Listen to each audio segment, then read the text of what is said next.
Let's drill down on that. So if you're a tenant whose lease is expiring in 24 and you're out in the market looking for space right now, what kind of advice are you giving these tenants? What's kind of the general guidelines, maybe in comparison to what it's been in years past, assuming it's maybe a little different now? Yeah, I think tenants are going to have the luxury of being a little more deliberate and not having to, encounter a situation where they're in a competitive environment with 3-4 different companies for a building and having to step up. I think they're going to have more options, so it's going to bode well for them. So I think it's sort of back to what we encountered in 2008, where you had more options, you had a greater depth of landlords sort of getting more aggressive for deals. I kind of see that happening in 2024, where tenants are going to have a little bit of leverage and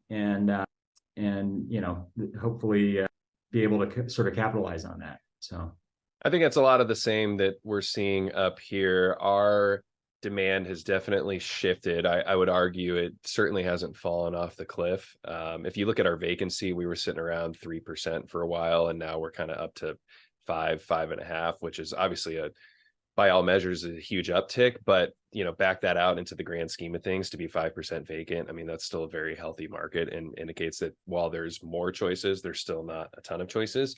So I wouldn't argue, at least specific to Seattle. I mean, it's definitely not a landlord's market, or I'm sorry, it's not a tenant's market yet. I think tenants, to your point, are going to have more options. Backtrack a couple of years ago, if you were looking at a building, you might be one of 4 looking at it and you didn't really have any leverage or negotiating power. I think in 2024, that's definitely going to change. It's already heading in that direction where we're seeing concessions tick up. Landlords are more eager to land deals versus just, we'll wait, somebody else will show up, right, if you're not interested. So that'll be really interesting to watch.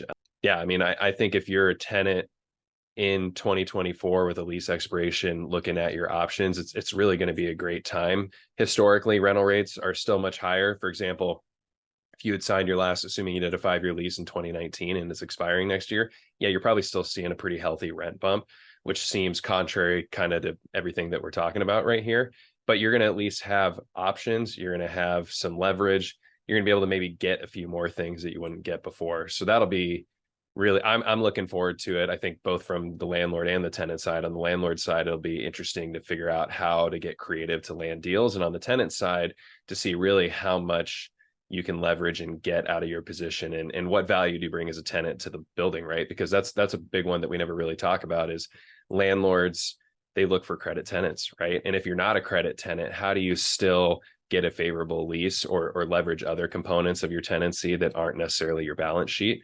So it's there's a lot of balls in the air. It's going to be interesting, to say the least.